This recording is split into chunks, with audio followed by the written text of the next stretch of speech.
വെക്കുക എന്നുള്ളത്.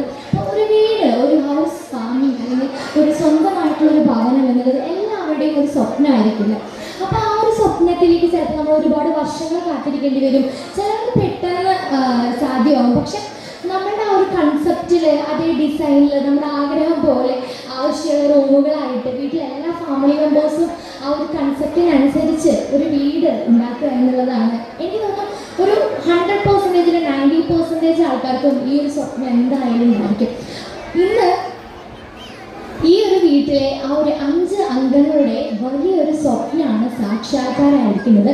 ആ ഒരു മൊമെന്റിലേക്ക് ഇവിടെ എത്തിച്ചേർന്ന എല്ലാവർക്കും ഞാനൊരു വലിയ താങ്ക്സ് പറയാണ്. കാരണം ഇന്ന് ഒരുപാട് തിരക്കുകളുള്ളൊരു ദിവസമായിരിക്കും. ഒരു ദിവസമാണ്, ഒരു വീക്കെൻഡ് അല്ല എങ്കിൽ കൂടി ഇത്രയും പേര് ഇവിടെ ഒരു ഹാപ്പിനെസ്സിൽ ഒത്തുചേരാൻ വേണ്ടിയിട്ട് ഇവിടെ എത്തിയിട്ടുണ്ട്. അപ്പോൾ ഇവിടെ എത്തി തിരക്കുകളും ബുദ്ധിമുട്ടുകളൊക്കെ മാറ്റിവെച്ച് ഇവിടെ എത്തിയിട്ടുള്ള എല്ലാവർക്കും ഞാനൊരു വലിയ താങ്ക്സ് പറയാണ്. ഒപ്പം തന്നെ ഈ ഒരു ഇവൻറ്റിന് ഈ ഒരു ഇത്രയും അടിപൊളിയാക്കി, ഈ ഒരു ഹൗസ് വാമിങ് എന്ന് പറയുന്നത് ഇത്രയും അടിപൊളിയാക്കാനായിട്ട് കൂടെ നിന്ന് എല്ലാവർക്കും ഞാൻ ആദ്യം തന്നെ ഒരു വലിയ താങ്ക്സ് പറഞ്ഞിട്ട് ഞാൻ സ്റ്റാർട്ട് ചെയ്യാനായിട്ട് ആഗ്രഹിക്കുകയാണ്. ആൻഡ് യെസ്, ഞാനത് ചോദിച്ചിട്ട് എല്ലാവരും വീട് കണ്ടായിരുന്നോ? കണ്ടയൊന്ന് കൈയടിച്ചേ. അപ്പൊ എന്താണ് വീടിനെ പറ്റിയുള്ള അഭിപ്രായം? അടിപൊളിയാണോ അതോ നമ്മുടെ ഒരു ഡ്രീം ഹൗസ് പോലെയൊക്കെ ഉണ്ടോ വീട്? അടിപൊളിയാണല്ലേ? അപ്പം ഞാനും അകത്ത് കയറി കണ്ടായിരുന്നു. നല്ല ഫെസിലിറ്റീസ് ഒക്കെ ആണല്ലേ, ഭയങ്കര നല്ല ക്യൂട്ടായിട്ടുണ്ട് വീടിൻ്റെ അകം. നമ്മൾ പുറത്തുനിന്ന് കാണുന്ന ഒരു വീടല്ല, അകത്തുള്ള ഒരു ഫെസിലിറ്റീസ് ഒക്കെ അടിപൊളിയായിട്ടുണ്ട്. അപ്പോൾ എനിക്ക് തോന്നി ഇത്രയും പേരുടെ ഒരു 5 പേരുടെ സ്വപ്നമായിരിക്കാം ഇങ്ങനെ ഡിസൈനിൽ, ഇങ്ങനെ ലൊക്കേഷനിൽ ഇങ്ങനെ വേണം, ഇത്ര റൂംസ് ആയിട്ട് വേണം എന്നുള്ളതായിരിക്കും ഒരു സ്വപ്നം. ആ സ്വപ്നം ഇന്ന് സാക്ഷാത്കരിച്ചിരിക്കുകയാണ്. അപ്പോൾ എനിക്ക് തോന്നുന്നു ഈ ഒരു സ്റ്റേജ് ഇൻകംപ്ലീറ്റ് ആണ്. അപ്പോൾ ഈ ഒരു ഭവനം സ്വന്തമാക്കിയവരുടെ അല്ലെങ്കിൽ ആ ഒരു സ്വപ്ന സാക്ഷാത്കാരമായതുകൂടെ ഈ ഒരു സ്റ്റേജിലേക്ക് വന്നാലാണ് ഈ സ്റ്റേജ് കംപ്ലീറ്റ് ആവുള്ളൂ. അപ്പോൾ ഈ ഒരു ഫാമിലി മെമ്പേഴ്സിനെ വളരെ സ്നേഹത്തോടു കൂടി ഞാൻ ഇൻവൈറ്റ് ചെയ്യാണ്. സോ ഞാൻ വിളിച്ചോട്ടെ? Yes, okay. So let me invite Pramod sir and his wife Ganga Pramod. അപ്പോൾ രണ്ടുപേരെയും വളരെ സ്നേഹത്തോടെ ഞാൻ സ്റ്റേജിലേക്ക് ഇൻവൈറ്റ് ചെയ്യാണ്.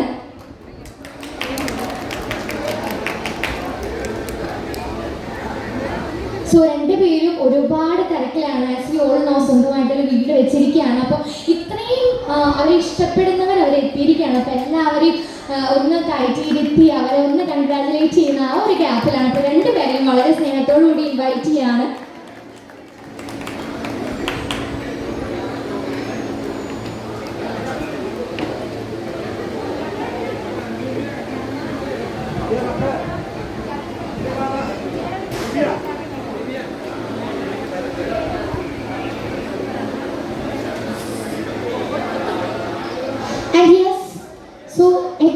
ഈ ഒരു ഫ്രെയിം ഇൻകംപ്ലീറ്റ് ആണല്ലേ. അപ്പോൾ ഏതൊരു വീട് വെക്കുമ്പോഴും ആ ഒരു ഫാമിലിയിലെ മക്കളാണ് കൂടുതൽ എനിക്ക് തോന്നുന്നു കൺസെപ്റ്റ് പറയുക. കാരണം എനിക്ക് ഇങ്ങനൊരു റൂം വേണം അല്ലെങ്കിൽ ഇങ്ങനൊരു ഡിസൈനാണ് എൻ്റെ പ്ലാനിൽ.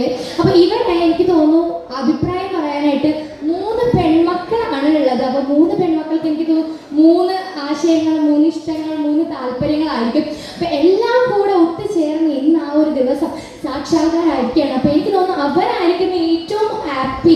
കാരണം അവരുടെ ആ ഒരു കൺസെപ്റ്റിൽ ഓൾറെഡി സംസാരിച്ച് പറഞ്ഞായിരുന്നു എല്ലാവരും വേറെ വേറെ സ്ഥലത്താണ്. എനിക്ക് തോന്നുന്നു ഇവർ സൗദിയിലാണ്, ഞാൻ ബാക്കി 2 പേര് പഠിക്കുകയാണ്. അപ്പോൾ എല്ലാവരും പല പല സ്ഥലങ്ങളിലാണ്.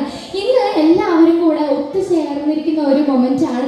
ആ ഒരു മൊമെൻറ്റിലേക്ക് ബാക്കി ഈ ഒരു വീട്ടിലെ ബാക്കി താരങ്ങളെ കൂടെ ഞാൻ ഇൻവൈറ്റ് ചെയ്യാണ്. Let me invite Divya Pramod, Priyanka Pramod and Kavya Pramod. 3 പേരെയും വളരെ സ്നേഹത്തോടെ ഈ ഒരു സ്റ്റേജിലേക്ക് ഇൻവൈറ്റ് ചെയ്യാണ്.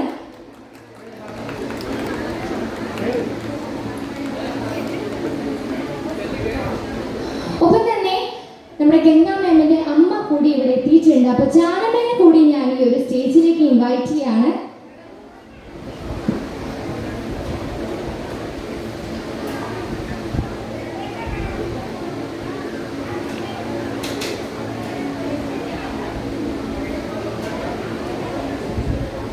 And yes, finally it's A complete frame എന്ന് നമുക്ക് വളരെ സന്തോഷത്തോടു കൂടെ പറയാം അല്ലേ. അപ്പോൾ എല്ലാവരും ഈ ഒരു മൊമെന്റിൽ എത്തിച്ചേർന്നിരിക്കുകയാണ്.